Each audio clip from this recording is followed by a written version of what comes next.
It's Friday. Welcome, risers. Glad you're here. What is up? What is up? Good morning. Happy Friday. We have made it to the weekend, and my heart swells with pride. Or is that the vaccine that's causing that to happen? We'll talk about that coming up, and I got a lot more. All right, thank you. Good to have you with us today. Taking your phone calls, 850-771-0049. My name is Nick Stewart. This is Sunrise Santa Rosa. God bless you. Glad you're here. Looking forward to talking with you today, as we do every day. We enjoy talking with you. Hey, no pronouns. No pronouns if you're texting in. You can call in, 850-771-0049, and all that happy stuff. Your forecast for today. Hey, it's the last day for bands on the Blackwater, by the way. I'm annoying. Mixed clouds with sun and scattered thunderstorms, high near 87. Winds around 15 miles an hour. Chance of rain 50% tonight. Few clouds, stray shower thunderstorm possible, low near 74. And then for your Saturday, scattered thunderstorms in the morning, becoming more widespread in the afternoon with a high near 89. The chance of rain tomorrow, 60%. It's 78 in Milton, 81 Gulf Breeze, 80 in Navarre, and 78 in Pensacola. There you go. Just so you know, the hourly, because we have a lot of stuff going on this weekend. There's no rain in the forecast until about 10 o'clock tonight. So keep that in mind. No, 9 o'clock tonight. It's really hard to tell at this point. It changed so quickly. There's some rain at 10 a.m. Through 2 p.m., but nothing later on the night when bands in the Blackwater are going on. So you should be safe. Right? There's going to be a meeting tonight. I know I've got that marked, Sharon. I'm going to talk about that in just a moment, because that's important. All right. Let's get it started. Let's do it. All right. I got to talk about this. There's the Summertime Hero Festival. Lots of fun stuff from water slides, games, food trucks, and much more. That is going to be tomorrow, 11:30 until 5:30. It's going to be at Jernigan's Landing, so make sure you check that out. It's going to be a lot of fun. And it's about the heroes, so that's a good thing. All right, so what Sharon was talking about, let me pull that up here real quick. Get this other thing out of the way. Sorry. There we go. Too much stuff in the way. Santa Rosa Volunteers meeting Friday tonight at 6100 Dogwood Drive in Milton, Florida, dealing with the issues with the Santa Rosa Board of County Commissioners. And there are some issues. I plan on being there tonight. What is that building? I looked at the maps. I'm like, I don't recognize that building at all. What is that? But look, if you're concerned about the county commissioners, you need to be at this meeting. And you should be concerned. What is that building? The 6100 Dogwood Drive. I think last time it was at, vacating the barbecue place. But, what is that? 850-771-0049. So I'm going to go to that, and then I'm going to Bands on Blackwater. Should be a good night. District 1's medical examiner says there's been a huge increase in drug overdoses in Escambia County and in the rest of the Panhandle. Dr. Deanna Oleski was a guest on Escambia County Commissioner Jeff Burgash's Coffee with the Commissioner last month. In Escambia County alone, we saw an increase of 63% in drug-related deaths. That's a 63% in drug overdoses in 1 year period. Escambia County EMS has also seen a huge increase in calls related to possible drug overdoses, and that's with them being way down in paramedics and EMTs. They need health people. In this year alone, EMS administered Narcan, a drug that can treat an overdose in an emergency, 609 times. The use of Narcan in 2021 has increased by over 40%.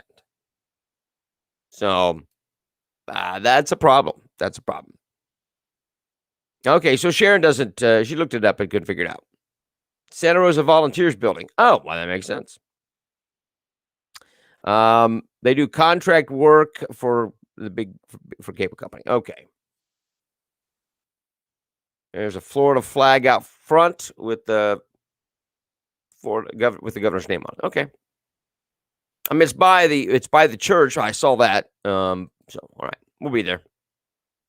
We'll be there. But drug overdoses, and so they're like, well, stress, COVID. But what really is to blame? Now, they didn't say what the drugs tended to be. Was it prescription drugs?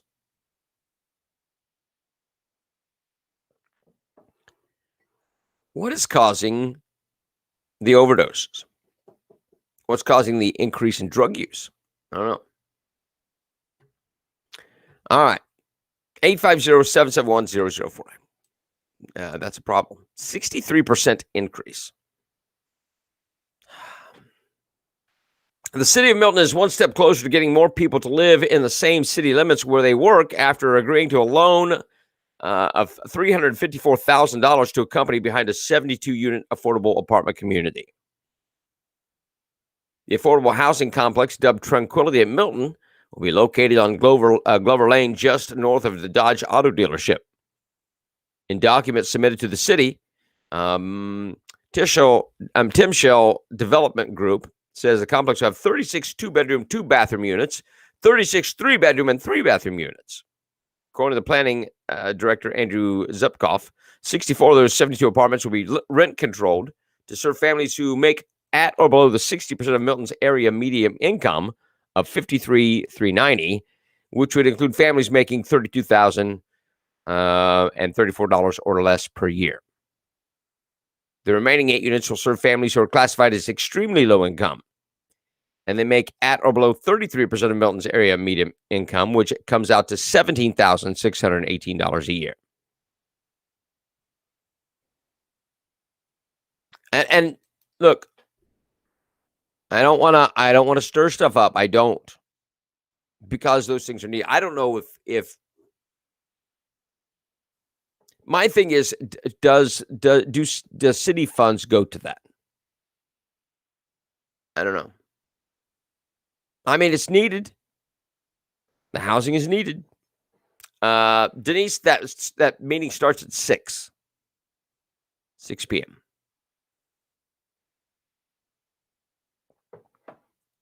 But I just, it's one of those things that I'm kind of torn on. It is important. It is needed. And the city loans the money. What kind of guarantee do they get? I don't know. But there you go. 850-771-0049. I'm not against it. I'm not against it. All right. Let's see what else is going on. Florida education leaders on Thursday banned the critical race theory from being taught in schools. The woke class wants to teach kids to hate each other rather than teaching them how to read. But we will not let them bring nonsense ideology into Florida schools, said Governor Ron DeSantis. As the governor of Florida, I love the state. I love my country. I find it unthinkable that there are other people in positions of leadership in the federal government who believe that we should teach kids to hate our country. We'll not stand for it here in Florida. I'm proud that we are taking action today to ensure our state's stating continues to have the greatest educational system in the nation. Addressing the board by video, the Republican governor said students should be served with fact-based curricula and not trying to indoctrinate them with the ideology. At least 16 states are considering to have signed into law bills that would limit how schools frame American history. Now, this is where the article takes a weird turn. Critics say a national effort by conservatives to limit what is taught in schools risks politicizing classroom instruction by limiting the points of view allowed in classroom discussions. Supporters contend that federal laws preserve the unequal treatment of people on the basis of race and that the country was founded on the theft of land and labor. State law requires schools to provide instruction on a host of fundamentals, including the Declaration of Independence, the Holocaust, and African American history, topics that have often been muddled. Current events, including the killing of black people by police, has further intensified debates. During his brief appearance before the school board, DeSantis called it outrageous how some instructors are deviating from what he and others consider the fundamentalist of history. So as the article goes on, it casts shade on DeSantis and those that are against critical race theory. How dare you limit thought? Yeah, like not allowing critical race theory is limiting thought. Critical race theory limits thought. The whole purpose of that ideology is your thought doesn't matter. That's what critical race theory does. You're white, you have no voice. You have nothing to say here. It's written by the AP. That's all you need to know. But I'm glad Governor DeSantis did that. And look, that stuff needs to be shunned. Karen Barber goes, good. I'm glad that's done. I don't know. Denise says, I'm a volunteer for the Convention of States and was present at the BOCC meeting, and we're having a meeting on 6/15 at 6:30 at the hangar in Milton. Just don't go near the helicopter. Also covering the school board issues. All right, good. Let's keep that stuff coming. That's what we need. And people need to go to these meetings, by the way. Go to those meetings. 3 people were killed, including a 1-year-old child, during a shootout at a Florida Publix grocery store early Thursday afternoon. At least one suspect opened fire at the Royal Palm Beach Publix grocery store, killing 1 child and 2 adults, a man and a woman, according to the Palm Beach Sheriff's Office. The suspected shooter was among the fatalities. Deputies responded to the store around 11:40 a.m. The victims were found in the produce section. That has nothing to do with nothing. They were shot in the produce section. They were pronounced dead there. The woman and the child killed were identified as grandmother and grandson. The child would have turned 2 years old at the end of the month, Barbera said. Terry Barbera is the spokesperson from the sheriff's office. Authorities are still trying to identify the man and determine his relationship with the victims. So they don't know. They don't know what the motive was. They don't know what led up to the shooting. And our hearts go out to that family. And, this isn't a gun problem. This is a heart problem. Keep that in mind.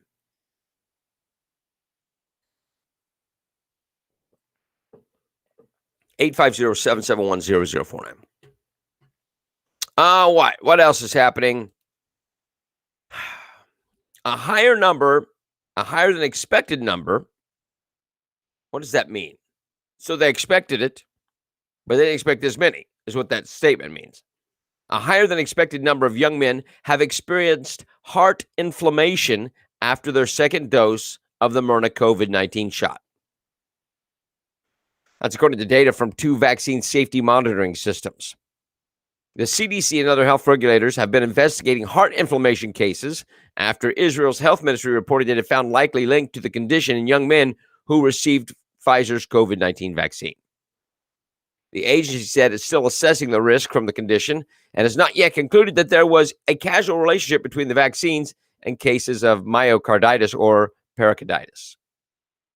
While some patients required hospitalization, most have fully recovered from their symptoms. If it was COVID, they'd be blaming everything on it, as they did. But it's a shot. No. Well, we're still studying it. We don't know if there's a connection. Everything was a connection to COVID. This isn't. No. There's nothing to see here. Seems to me, and he'll research it, but there's some more mass shootings under Dem administrations. I don't know, buddy. I just think that people are just weird. When you take freedoms away, people get kind of squirrely. Just say that. But yeah, so it's causing the second shot is causing heart inflammation. Now, some have required hospitalization, but most of them are getting all right. Most are recovering, so it's not a big deal. Is heart inflammation a deal?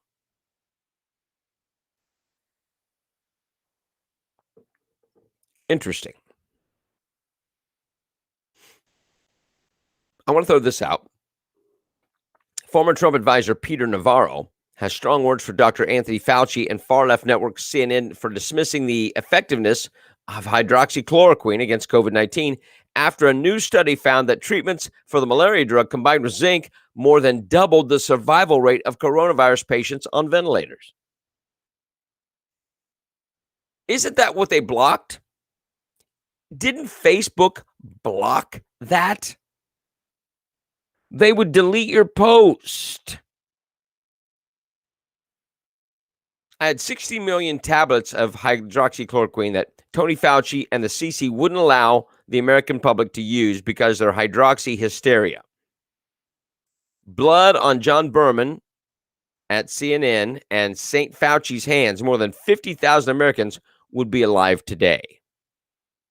The Economist shared a link to an article by the Daily Mail titled, "Was Trump Right About Hydroxychloroquine All Along?" The new study shows drug touted by a former president can increase COVID survival rates by 200%.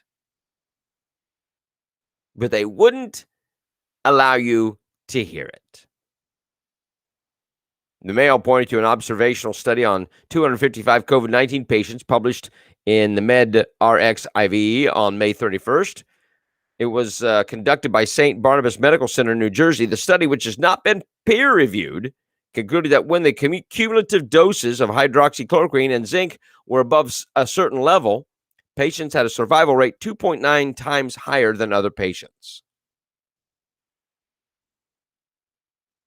Now,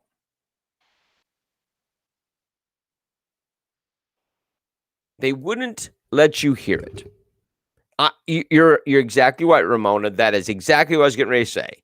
They couldn't make money off hydroxychloroquine. It's been out too long. They had to have something they can make money on. Something they were giving away. They're giving it away. The shot, the vaccine, the jab. They were giving it away. But somebody's making money on it. Joe Biden's given away 500 million doses to the world. We lost people to COVID because they did not want to pay any attention to hydroxychloroquine. Was it because of Trump? Was they just trying to do away with what Trump was saying, or was it something else? Yeah, I agree. But if everybody's taking it, what good does it do? I've got kids with 3 heads because of hydroxychloroquine. I mean, because of the vaccine.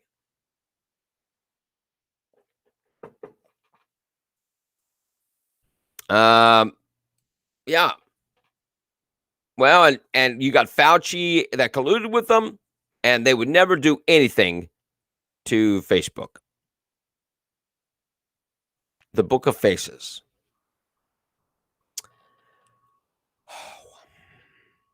Hydroxychloroquine works according to the study. They knew it all along, and they would not allow it to be used. Interesting. Very, very interesting. I don't know. Marsha Blackburn senator from Tennessee, responded Wednesday to Dr. Anthony Fauci's appearance on MSNBC after he dismissed her critiques of him.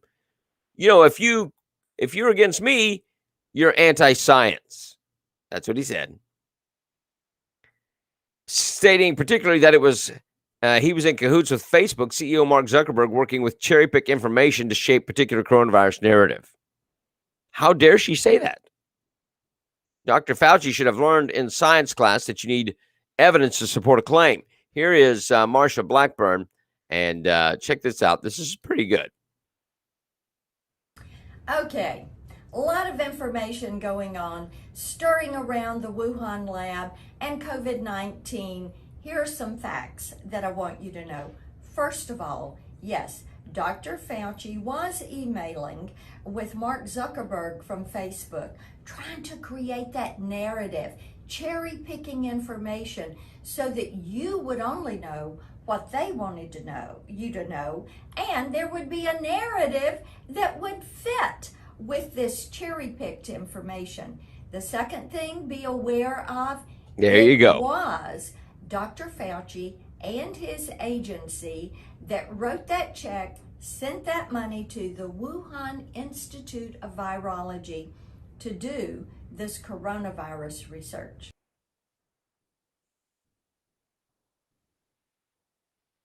There you go. So she laid it right out there. The Republicans are on a Fauci hunt, and they've got all kinds of evidence. Yeah, it's just anti-science. No, they're not anti-science. They are going to burn some Fauci because this stinks, as in all Democratic scandals. There's some problems. And if the Democrats don't help expose this, there you go. Watch them closely. But Marsha Blackburn is correct, and she was right to put that out there. She's good. She's going places. She's going places. What else? There's that. All right. Vice President Kamala Harris had a tense exchange with a Univision anchor, Leila Calderon, about when she will visit the southern border. 79 days. 80 days today. During an interview on Thursday, Calderon pressed Harris, who was assigned by President Biden to handle the border crisis, on how she herself has yet to make it down to the Mexico border to see the migrant crisis in person. Yeah, I've said I'm going to the border, Harris told the anchor. And when are you going to the border, Vice President? Calderon asked during a remote interview.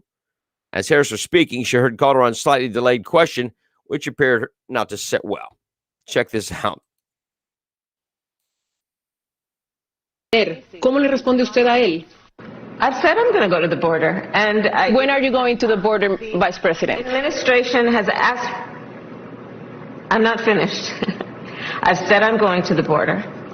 And also, if we are going to deal with the problems at the border, we have to deal with the problems that cause people to go to the border, to flee to the White border. House? And that is the root causes. So the root cause is the White House. The invitation from Joe Biden to come to the border. first trip as Vice President of the United States was to go, in terms of a foreign trip, to Guatemala, to be on the ground there, to address and to be informed of the root causes. Why are the people of Guatemala leaving? Do you have a date? ¿Tiene una fecha para su viaje a la frontera para ver la situación con sus propios ojos? I will keep you posted. I have to. So, no, I don't have a date when I'm going to go.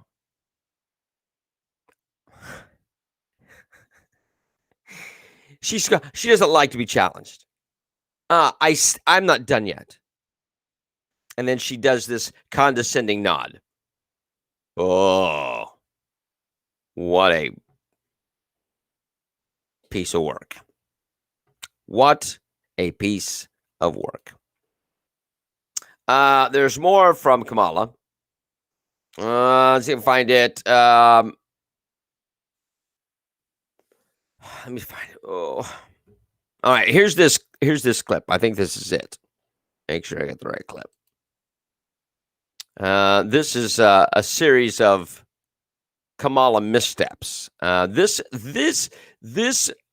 series is making the White House very nervous.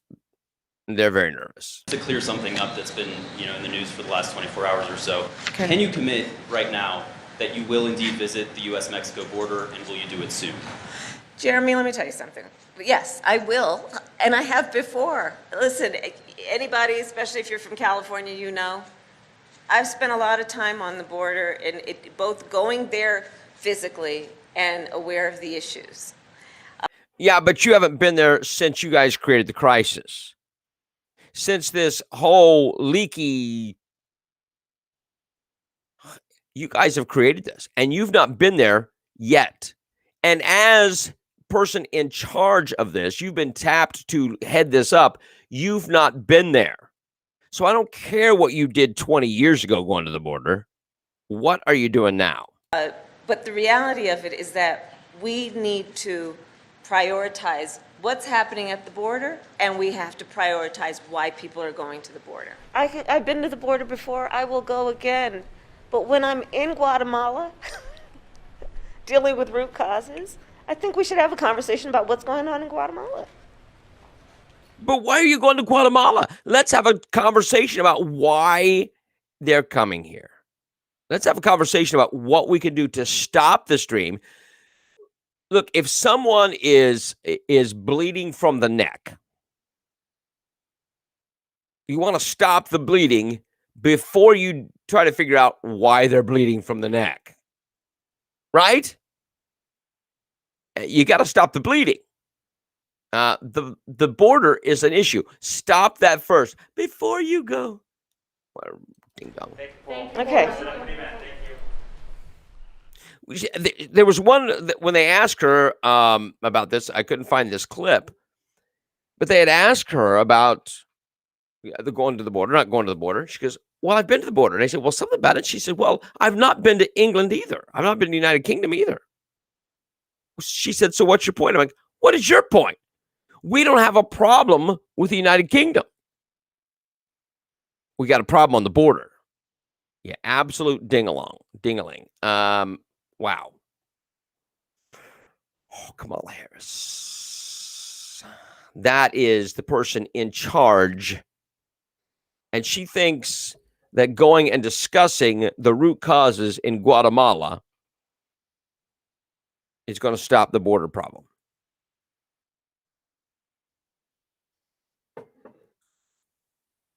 That's your nation's leadership. You stop the border problem, and then you go find the root causes or deal with them simultaneously. They don't want to stop the problem at the border. They don't. Twitter had a meltdown after disgraced CNN legal analyst Jeffrey Toobin made his first on-air appearance after he was fired from The New Yorker over Zoom masturbation scandal last fall. Here is Jeffrey Toobin with Allison Camerata on CNN. Let's bring in CNN chief legal analyst Jeffrey Toobin to talk about this and more. Hi, Jeffrey. Hello, Allison. It's been a while. It has been a while, indeed. I feel like we should address what's happened in the months since we've seen you, since some of our viewers may not know what has happened. So I guess I'll recap. I'll do the honors. Help yourself. Okay. Wait a minute. Did you hear the irony? He goes, help yourself. Oh, you did. We continue. On a Zoom call with your colleagues from the New Yorker magazine. Everyone took a break for several minutes, during which time you were caught masturbating on camera.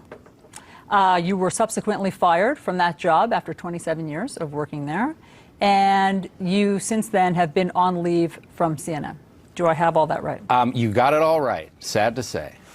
Okay, so let's start there. Okay.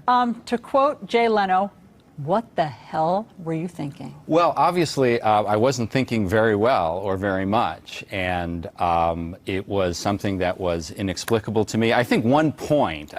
It was inexplicable to me that I was caught doing something I should have been doing on Zoom. It's inexplicable to me. I wouldn't exactly say in my defense, because nothing is really in my defense. I didn't think I was on the call. I didn't think other people could see me. You thought that you had turned off your camera? Correct. I thought that I had turned off the Zoom call. Now, that's not a defense. This was deeply moronic and indefensible, but I mean that is part of that is part of the story. And you know, I have spent the 7 subsequent months, miserable months in my life, I can certainly confess, trying to be a better person. I mean, in therapy, trying to do some public service, working in a food bank, which I certainly am going to continue to do, working on a new book. I don't want any, thank you. You can keep your food.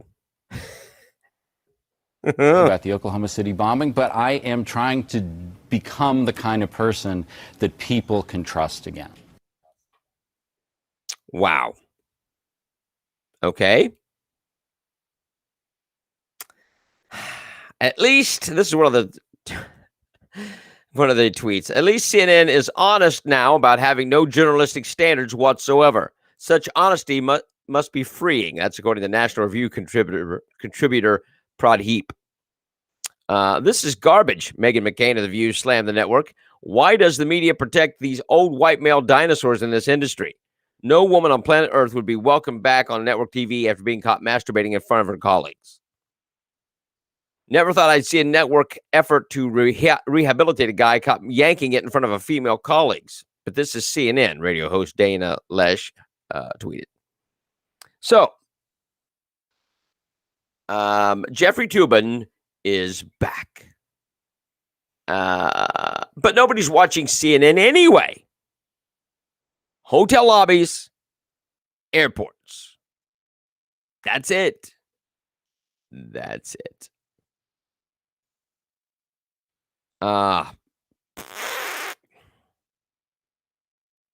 Really? Mercy. Jeff, going back to the hydroxychloroquine, I'm all for charging Fauci and others. They enabled our enemy with directly funding research that resulted in thousands of American deaths and decimated our economy. But that was all part of the action. That was all part of the plan, Jeff. Root causes from Kamala. Anyone with an IQ higher than a sponge would know this onslaught was directly caused by Dementia Joe. Yep.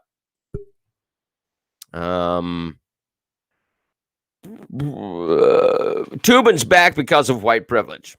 But is Toobin white? He doesn't. I don't know what he is. I'm trying to see the. I don't know. There he is. I don't know.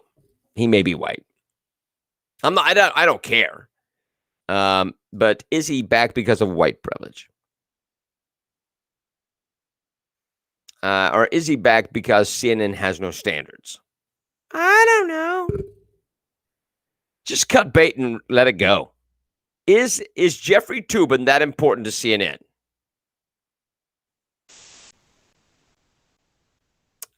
Would you buy his book on the Oklahoma City bombing? I don't think so. What new from the Oklahoma City bombing do I need to know that Jeffrey Toobin can enlighten me on? I don't know. How many CNN? Note how CNN weighs Toobin's debauchery and figures they could boost ratings. I don't know, but it just seems just really weird. Really weird. You let him go, let it go, right? It's okay. Bye. He was gone for 7 months. Just let him go. If 7 months, people are over him. They're beyond their. If they liked him, and they're mad that he was gone, or that was the draw for them, they're over it now. They're over it now. I find it interesting that CNN brings Toobin back for what he did on video. And yet, Fox News decimated Bill O'Reilly.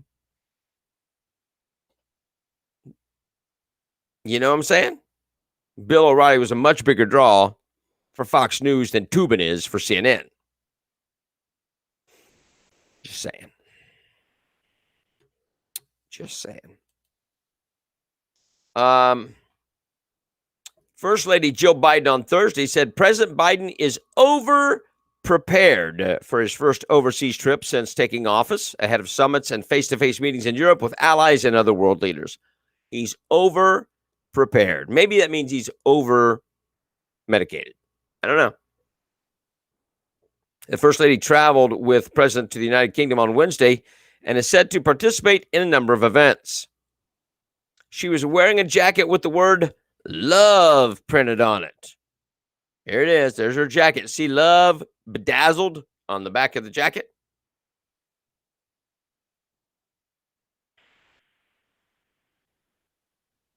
Bringing love from America, trying to bring unity across the globe.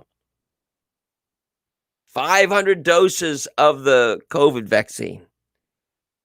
Love and unity.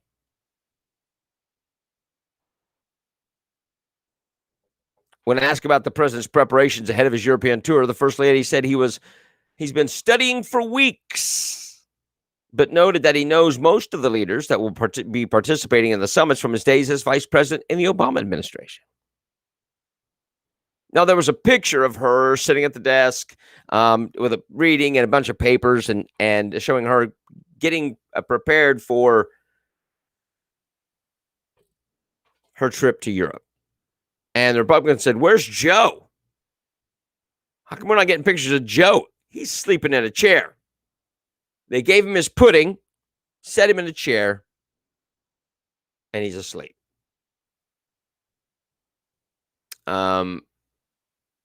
This should be just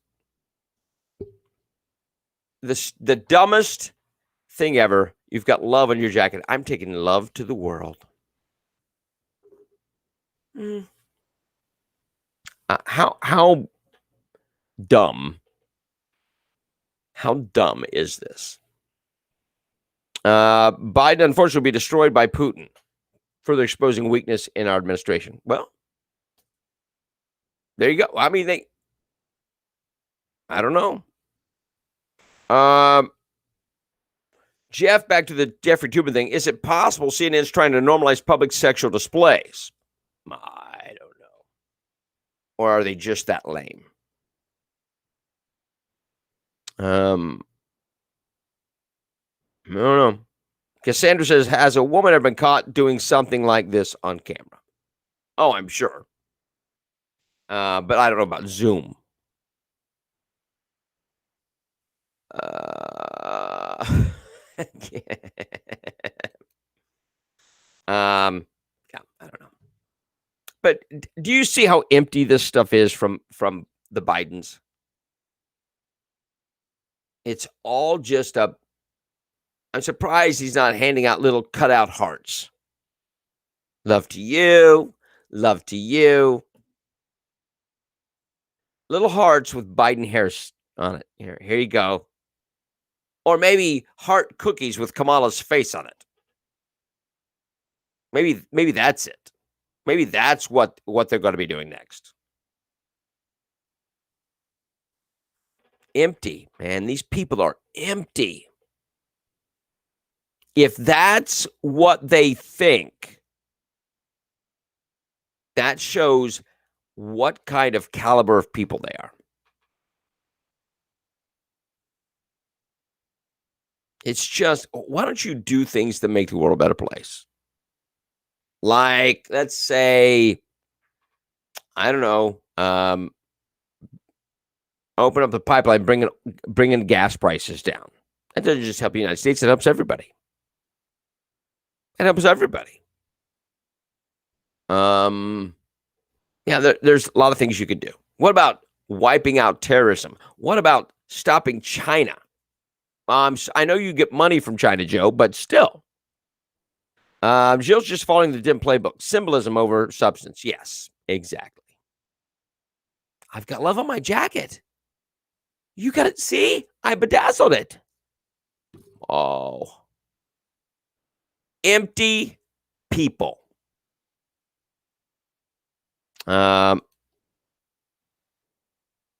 Joey says, my dog made a cookie first thing this morning with Biden's face on it.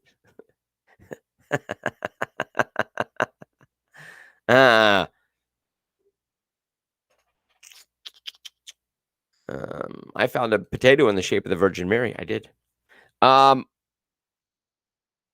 about they move to China? Well, that'd be good. They can have them because we don't want them. Joe Biden goes, I love it here. I can stay here, he said in England. Well, you know what? We're with you, Joe. Stay there. Stay there. 850-771-0049. Oy vey. I got love on my jacket. Love on my jacket. Oy. Far-left Democratic Rep Rashid Tlaib declared Thursday to her 1.4 million Twitter followers. I want you to hear this story. Hear it. Rashid Tlaib from Michigan declared Thursday to her 1.4 million Twitter followers that freedom of speech doesn't exist for Muslim women in Congress.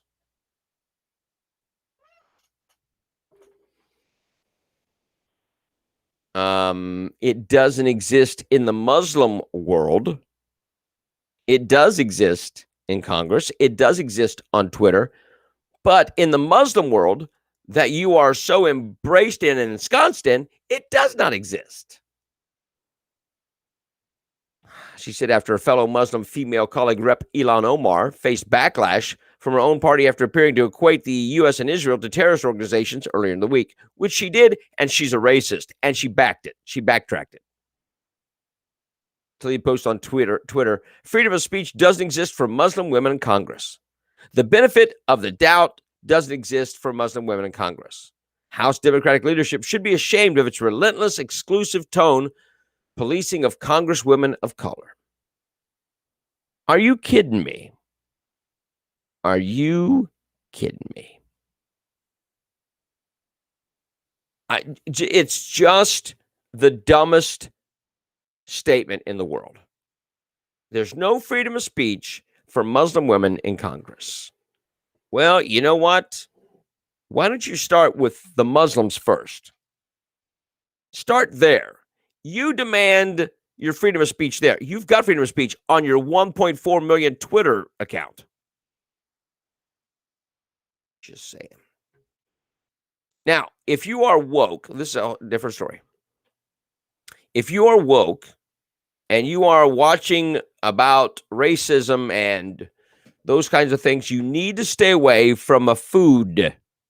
Foods are now, it's a problem. Food injustice. Food injustice has deep roots.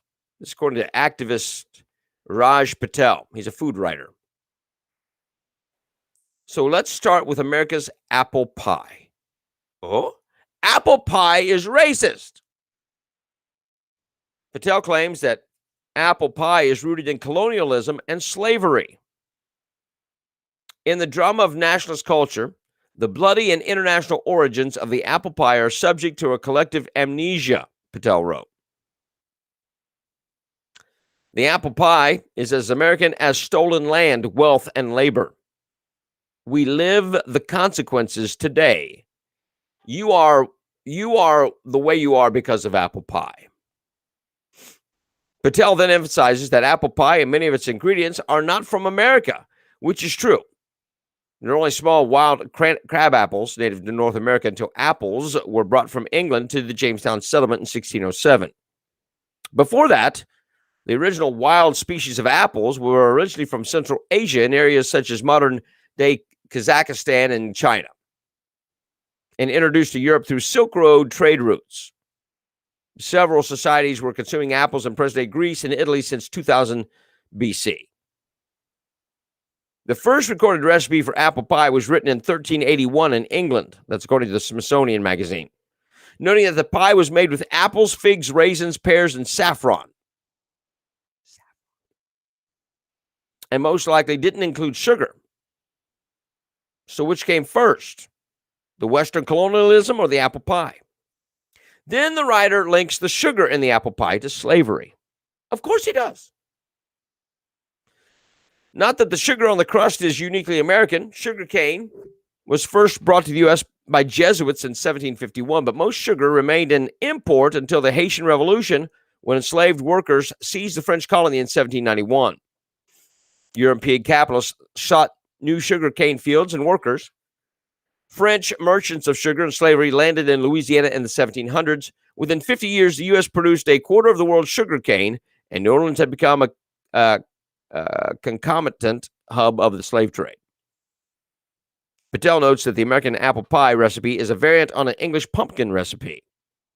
That gingham, the plaid cotton cloth on which our apple pie rests in pictures, is an American.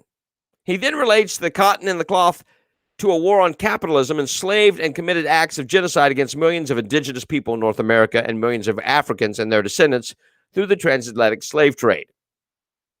He alleges was the basis of finance, police, and government that made the United States the racist piece of crap it is today. You can't have apple pie. So now you're going to go to a restaurant and they won't allow you to have apple pie because, I'm sorry, you have to get a lecture on how racist you are for ordering apple pie. Did the slaves not eat sugar? Well, they probably did, but they were the ones that harvested it. They had to keep the fields. You see how stupid all this is? Oy vey. I can't take how dumb they are. I cannot take how dumb and stupid they are. You think this stuff is a joke, and it is a joke, but they are serious about it. We remember this picture from last year. A Wednesday report from the Inspector General of the U.S. Department of Interior that exonerated former President Trump of the false accusations that he used tear gas to clear the peaceful protesters who were burning down churches and rioting in the street. They were peaceful protesters.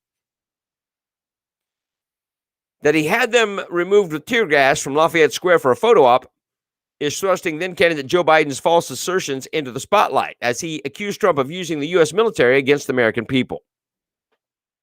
Last June, former Trump denounced the violent riots permeating the country and walked through Lafayette Square to St. John's Episcopal Church, holding up a Bible upon his arrival. The night before, rioters set the historic church ablaze. The left wasted no time accusing Trump of using tear gas to clear the peaceful protesters from the park for nothing more than a photo op. Biden was one of those people. He's using the American military against the American people. He tear-gassed peaceful protesters. They weren't peaceful.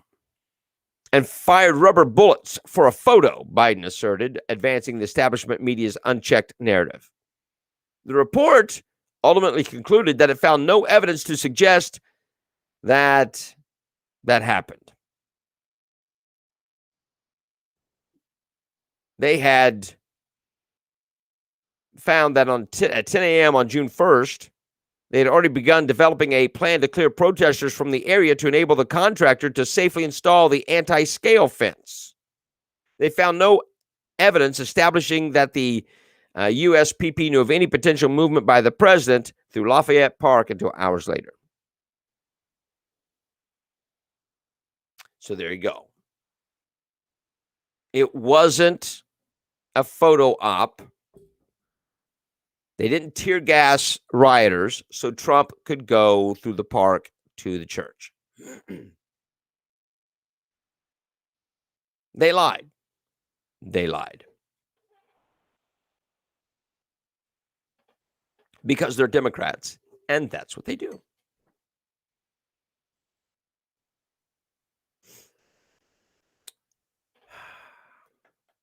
This is interesting.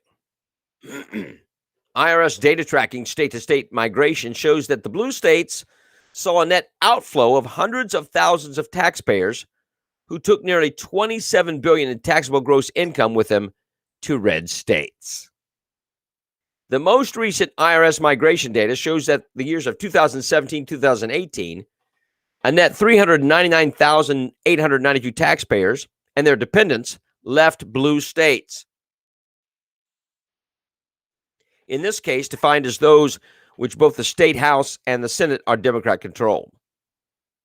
The figures are based on 2018-2019 tax returns and exemptions, reflecting the state-to-state flows of people. The IRS considers tax returns a proxy for households, while exemptions are a good approximation for the number of individual taxpayers and their dependents. The nearly 400,000 taxpayers and dependents, a little over 0.1% of the U.S., left blue states, took with them $26.8 billion in taxable adjusted income to red states. Now, here's what's going to happen.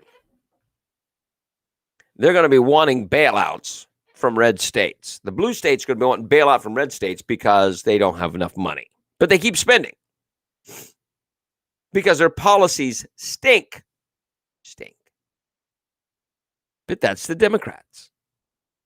So short-sighted. If you have a business, and states, I mean, let's face this, states are a business. Yes? They're a business. And if you got people fleeing in droves, you need to figure something out. You have a poor business model. Yes? If you have a business, let's say you sell steaks. Oh, let's say you have a department store. Let's do that. You have a big department store, and you have people that stop coming because, I don't know, you don't have any cashiers. You make them do self-checkout. And people stop coming. Maybe you need to change your business model. Maybe if you have things on the shelves that people are not buying, but they're going down the street and buying the same type product, but from a different brand, maybe you need to change your brands. You need to do something different because your money's leaving. But these guys don't get it. You want to know why? Because they're politicians and they're not business people. Cuomo is not a businessman. He's a politician. And people are leaving his state. You know what? California, Gavin Newsom is not a businessman. He's a politician. And people are fleeing his state. And it's happening from blue states to red states at the tune of $26.8 billion. That's got to hurt. That's got to hurt. The Republicans ought to be playing to this. The Republicans ought to be playing to this. Saying, look what they did to you. You had to uproot and come. Welcome to freedom. This is what freedom looks like. Sharon says, I hope those leaving blue states will leave their idiotic political beliefs there as well. I think a lot of people are waking up. They're waking up. Now, it won't be an overnight thing, and some will keep their political stupidity. But we got their money. We'll have their money. 850-771-0049. And they'll keep more of their money. Do you understand that people moving from California will sell a little shack and take that money and could buy a huge house here and still have money left over? They're like, this is like heaven. Why is this? And we'll go, Republican policies. And we'll share with them why they can do that. Even with the housing pricing and everything going up, it's still a deal for them. Gas? You come from California where you're paying $5 a gallon in gas to here? Even though it's way more than we want to pay, They're like, this is awesome. Grocery stores, everything. Schools, it's like heaven to them. That's how much of a hole they live in.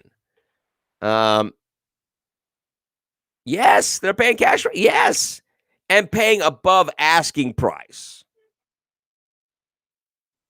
because they come from states that are poorly run. Make America Florida. Absolutely. They're like, you know what? Maybe there's something to this. We've had Democratic control in California for years, and they've not done this. This is amazing. Good morning, Howard. I'm sorry, I didn't mean to block you off. How are you? Thank you for standing up at the meeting the other night. Appreciate you, brother. So, yeah. 27, what did I say? 26.8 billion, something like that. What was it? 26.8 billion. That's coming to red states because it's a great place to live. They're coming to red states because they're properly run. They're coming to red states because they're tired of being tapped for every dime they've got. Overtaxed, overburdened. They're saying goodbye to the garbage. And look, I can work in New York from my house in Florida. I can remote in. I can fly. I can fly if I need to go in for a meeting or whatever. It's not a big deal. Things have changed, and it's all right. All right, one more thing before we get out of here. The White House this week gave President Biden the green light to move forward with removing a Trump-era healthcare policy designed to bring down the price of insulin. Biden's bid to retract the rule was approved on Monday, as reported by Politico, with the expectation that the Department of Health and Human Services could publish the retraction within the coming days. The measure, signed off on under the previous administration in December, aimed to require some 340 billion community health centers to deliver savings. No, I'm sorry. 340, that number's all messed up. To low-income patients for insulin and epinephrine in a bid to bring down unaffordable prices. So your EpiPens and your insulin, guess what? What Trump brought down, Biden is taking that off, and it's going back up. Bravo. Biden is for the people, just not if you have allergies or diabetes. We're not here to help you. We're not here to help you. If you have diabetes or if you have allergies, severe allergies where you need an EpiPen, I'm sorry, we cannot help you. All our money is going to help illegal aliens crossing the border. We got to put them in hotels. We got to fly them into Tennessee and Texas and whatnot. So, that's what we're doing.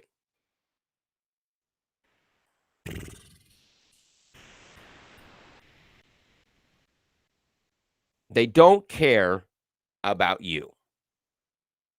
Joe Biden, all he wants to do is erase anything that Trump did, whether good or bad. It's all got to come down. He's got to burn it all down. So there you go. No more affordable insulin for you, you diabetic. No more EpiPens for you. You got to pay the $600 for the EpiPens. Why? Because Joe Biden doesn't like you. But he loves illegals. He doesn't like servicemen because he didn't remember D-Day. Think about it. He loves the United Kingdom. Doesn't like you. All right, kids. We're going to have a great weekend. Go to the meeting tonight at the, let's see, get out of the way here so we can see it. The Santa Rosa Volunteers meeting. It's happening at 6100 Dogwood Drive, and they're dealing with the issues for the Santa Rosa Board of County Commissioners. That starts at 6. All right. Thank you so much. Bands on the Blackwater tonight. Hero Fest tomorrow. Tons going on.